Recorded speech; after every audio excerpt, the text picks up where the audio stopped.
Welcome to Blog and Mablog from DougWills.com. This audio is brought to you by Canon Press. Today's blog is on the state of classical Christian education, and if you'd like to know more, I wanted to let you know that on the Canon app, there's a whole section on education. You can find things from Doug's classical education in the homeschool, to recovering the lost tools of learning, to R.L. Dabney's on secular education, and plenty more conference material there if you head to any app store of your choice and download it today. Lastly, don't forget the Canon Press Christmas sale is here. Head to canonpress.com, fill up your cart, and that discount will apply at checkout.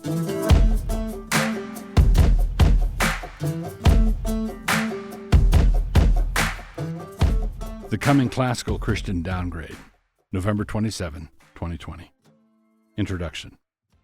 A few years ago at the National ACCS convention, my son Nate was giving one of the plenary addresses, in the course of which he made a crack about creation and evolution.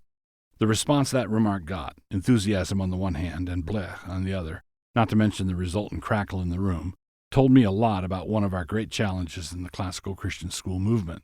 It is a challenge we are not doing so well on. The Sitch. Novare Science is a science curriculum that is now commonly used in classical Christian schools.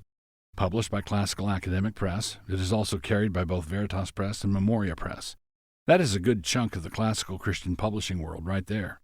So if you want to get a little more oriented, I would encourage you to check out their website, in particular the FAQ about their biology text. Biologos is openly committed to theistic evolution, and they have touted Novare's curriculum. Given that men like Tim Keller and Michael Horton are cool with Biologos, it is not surprising that this outlook is also making inroads in the classical Christian world of education. But this is not a Trojan horse, nor is it a teeny little Trojan Eohippus. No, this is a Trojan Argentinosaurus. Lots of compromise can fit inside that thing. For theological reasons, to be developed in a minute, I need to make a distinction between old Earth cosmology and theistic evolution. I don't agree with either one, but they are very different mistakes. All theistic evolutionists hold to an old Earth, of necessity, but not all old Earthers believe in evolution. And we also have to factor in people like Milton, who, never having heard of Darwin, apparently held to an older cosmos than a young Earth.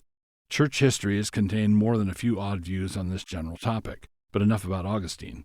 The real hazard in all this, post-Darwin, is the idea of common descent and the denial or downplaying of a historic Adam and Eve. And that particular compromise is establishing a foothold in many classical Christian schools. If you read through the linked material, you will see young Earth creation sharply distinguished from old Earth creation, while old Earth creation and theistic evolution are treated like they are more or less the same thing. This has the result of confounding a couple of issues that must not be confounded. It is the difference between hardcore creationism and/or intelligent design on the one side and methodological naturalism on the other. And you cannot prepare students to face down naturalism by teaching them how to surrender to it before the first battle.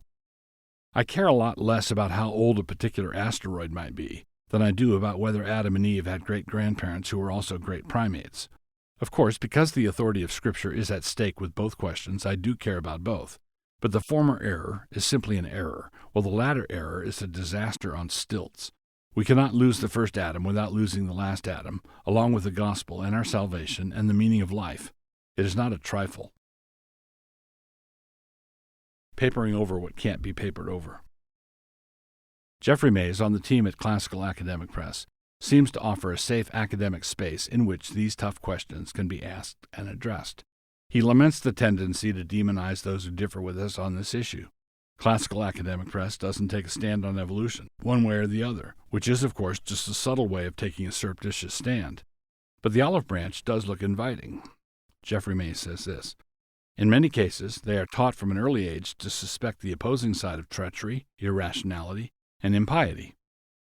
But having praised the importance of extending intellectual charity in debates like this, as in we shouldn't accuse our opponents of things like quote-unquote irrationality, Mays goes on to tag young Earth creationists with occupying the same intellectual space as do flat earthers. Quote, but in today's world it is not okay to just go on believing in a young Earth any more than it is believing in a flat Earth. Okay then, why would intellectually sophisticated Christians, those who have not checked their brains at the church door, want to work together with us in our Waddle and Daub flat earther schools? The answer is pretty plain, and it is the old story. Believers build things, and then skeptics join the team in order to oversee seminars that raise the vexed question of, hath God said? Giving away the store. Just recently, I again went through Francis Schaeffer's marvelous little book, Escape from Reason, and was edified in all kinds of ways. Half a century later, it is clear exactly how prescient Schaeffer was. Without a historic space-time fall, a time when a historic Adam ate the fruit that was forbidden him, the entire Christian framework, worldview, and gospel lie in shambles. And once that Christian framework, worldview, and gospel are in shambles, it is not long before the Christian lives of our young people are down there with them. The glory of classical Christian education is that when it is done right, it equips the student to meet the intellectual challenges that will be thrown at him. When accommodation is made with evolution in any way, to any extent, that equipping vanishes. It is as though the school was created to fit out the student in the whole armor of God, but as a result of certain sophisticated compromises in the science department, we decided that we would rather send them out with a broken stick and a trash can lid. But that is not the sword of the Spirit, nor is it the shield of faith. It is the stick of the spirit of the age and the trash can lid of urbane doubts. There are numerous issues related to all of this, but I will just mention one. If there's one argumentative juggernaut that modern unbelief loves to deploy against believers, it is the problem of evil. And if there's one argument that Christians struggle to answer, it is the same one. So let us see what theistic evolution does to the problem of natural evil. Take the first chapters of Genesis in whatever creative way the theistic evolutionist would have you take it. One thing is undeniable, and that is that God thought what he was doing was good and very good. Genesis 1:4, 1:10, 1:12, 1:18, 1:21, 1:25, and 1:31. So whatever was actually happening down underneath all that creation narrative poetry, God thought it was splendid. But what was happening? Well, it was nature down there, red in tooth and claw. It was aeon after aeon of a process that one thinker described as solitary, poor, nasty, brutish, and short. We are forced to believe in the evidence of these long ages, are we not? Because of the massive fossil boneyards that we find all over the world. Billions of carcasses, cemeteries as far as the eye can see, millions of years of struggle and pain and agonistic dying. And there's the God of your theistic evolutionary process, looking down on the whole bloody process, beaming. And behold, it was very good. No sin either, just massive amounts of pain and suffering. No, check that, good pain and suffering. In this system, agonistic struggle is not the result of Adam's fall. In the simplistic young earth creationist perspective, Adam's sin introduced death into the world. In the theistic evolution scenario, death introduced Adam. In the biblical framework, the world is broken because we broke it. In the world of the methodological naturalist, there's no reason at all for supposing the world to be broken in any way. The difference is stark, and when you follow it out to the end, the gospel itself is at stake. Either the suffering we see in this sorry world is the result of our rebellion and fall, or else it is simply one of God's good instruments for bringing about his inscrutable will. And when terrible things happen, just realize that sometimes people get caught in the machinery. And the Christian God, the Father of Jesus Christ, is turned into an inscrutable power who mashes up sentient creatures just for fun. Looking for an exit. If you have your kids in a classical Christian school, good for you. But if they are going to be taught theistic evolution as a legitimate option for Christian worldview thinking, then you need to be looking for the first available exit ramp.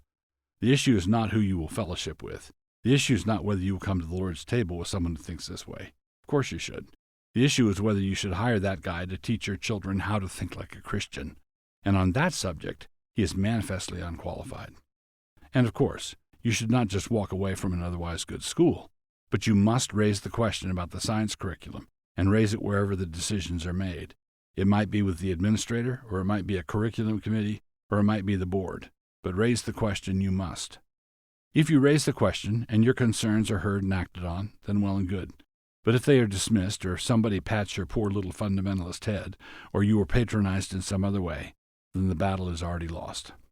And that means that the coming classical Christian downgrade is inevitable.